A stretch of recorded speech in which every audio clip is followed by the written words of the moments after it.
Hey everyone, I'm Zero X Thomas, and this is my movie review of Resident Evil Welcome to Raccoon City. Now, before I get into this whole shindig of a movie, I do have to say I am an avid, huge Resident Evil fan. I mean, primarily it's one of the first games I've played. Well, I can't say fully as a child, but I tried to. Resident Evil 2 being the first Resident Evil I would manage to beat at a young age. I think, I don't know, I was like 10 or some shit like that. But it's one of my favorite franchises. It might be my top favorite franchise. Under that would be like Mega Man and then fucking Devil May Cry. And I have a huge heart on for Capcom. But I was very excited for this movie. This was one of the ones that, like, okay, you know, we had a decade's worth of Resident Evil movies that really had nothing to do with the game. Closest adaptations to the game were the first and second Resident Evil, even though the first Resident Evil movie with Mila Jovovich, directed by Paul W.S. Anderson, was nothing like the video game at all as far as story-wise. It was its own thing, which at the time, even looking back on it, it's actually pretty damn good. The zombies are accurate, the monsters are accurate, and the way they tie it into the franchise was very unique. It's after the second movie where the story comes to derail hard from the video games, and that's when a lot of fans are like, all right, either you love this, you hate it. I watched them all. Again, fan for sure. Loved? No, not at all. I definitely did not love them, which, again, you know, I'm pretty sure a lot of you can agree. So, this movie had a lot to live up to. It's all laid out on the plate. All the games. All they had to do, because it already was been proven with Sonic, Mortal Kombat. Can't think of any others at the moment, video game adaptations that were spot on. But just follow the game, and you'll be good. Every story has a beginning. The movie starts out with a flashback. Oh my god, I forgot. Spoilers. There are spoilers going forward.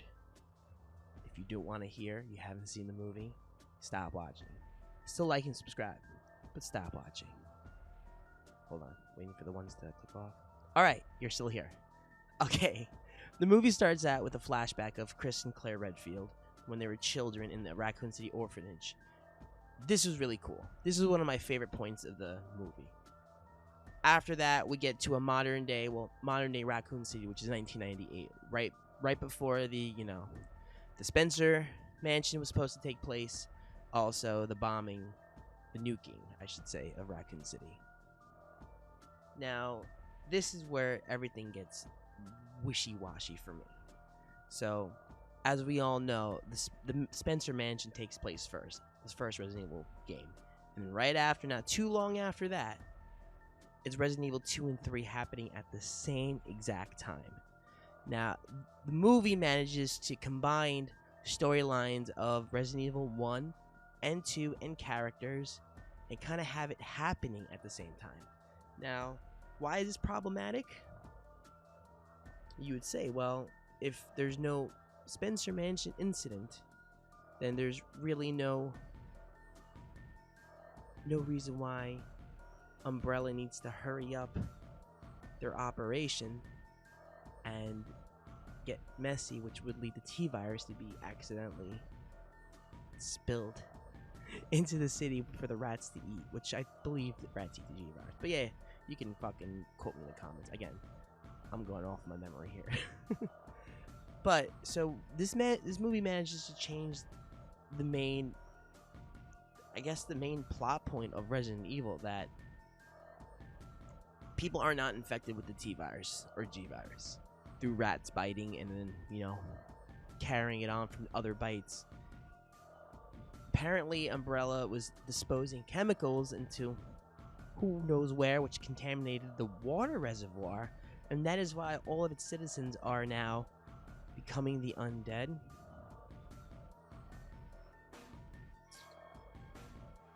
Yeah, you could see why this didn't really sit too well. So While that is happening, Claire is returning to Raccoon City, as she does, to find her brother. And what happens in the original Resident Evil 2 game? Claire never finds Chris. What does Claire do in the first 20 minutes? Your conspiracies weren't true when we were kids. They're not true now. She finds Chris. Okay, maybe he still got me. Now, where is our other hero? Leon. Well, apparently Leon is already in Raccoon City. So, it's already missed the curve completely, not following the story. And before I get into character development and like talking about characters, I do have to say that I believe all the actors who played all main characters did a great job. They did what they could with what they're giving. This is the time where it's not the actor's fault. It's what's written on the pages for them, the material they're given. They did the best they could, in my opinion, with what they were giving. So now let's get on poor Leon. I can't even think of the actor's name right now. He's awesome. He's been in a bunch of movies I liked, especially Zombieland 2. But I believe, yeah, you could write me in the comments. I don't care. But they made Leon already on his first day of the job, which already takes away the scary aspect of the whole point of Resident Evil 2 is you have this character who's never been to the city get a new job on his first day before even getting to the police station. There's a zombie apocalypse. So he's already there hanging out with his new coworkers, and Leon is being bullied and the runt of rookie jokes and not taken seriously. I hate to say it, but that's not our Leon.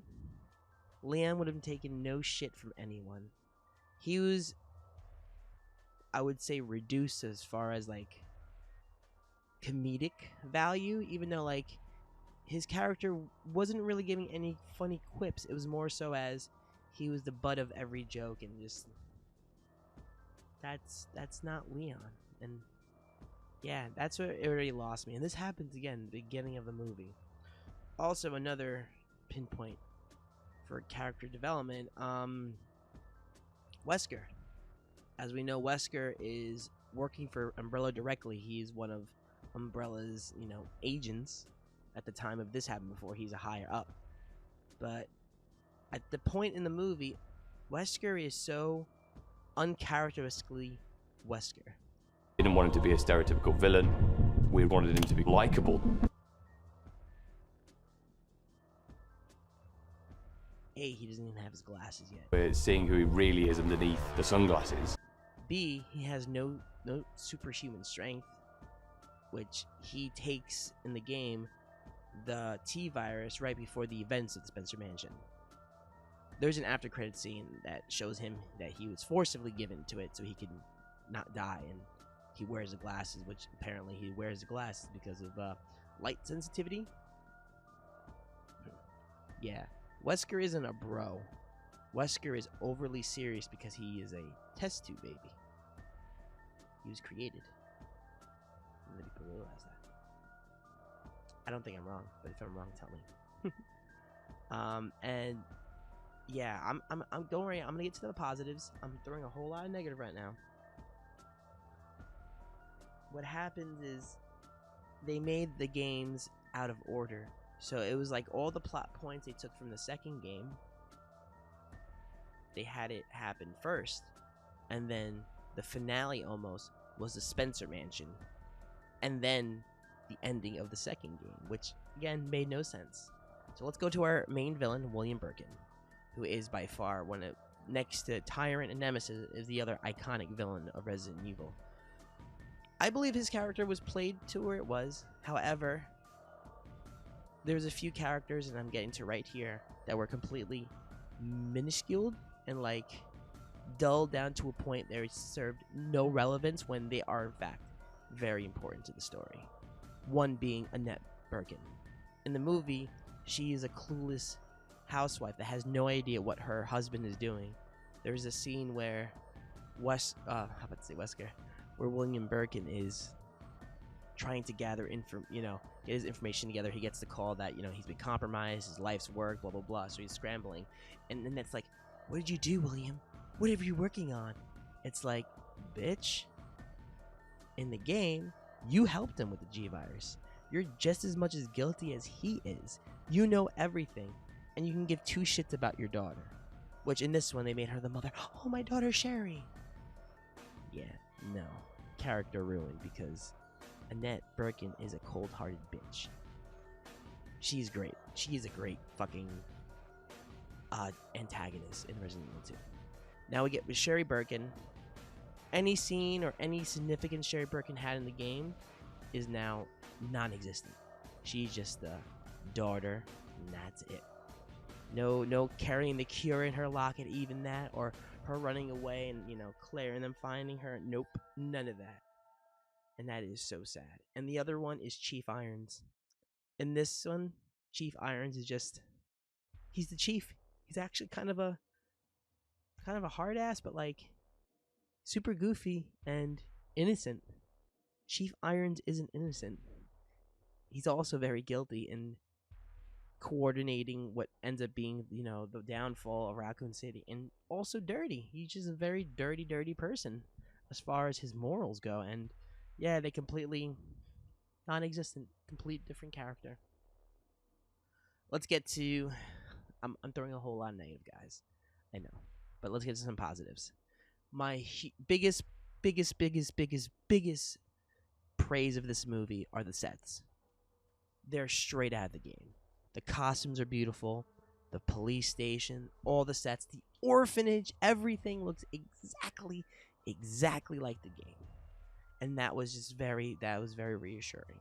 That was so fucking awesome. What's his name? Steve Mills' cousin, right?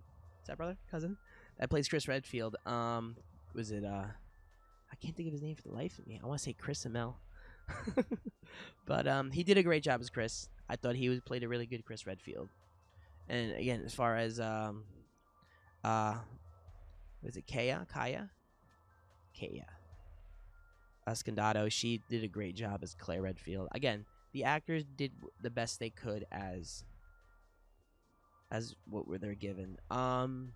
Jill's character, I felt like, was also very sidelined as well. She played not much significance, which she also does.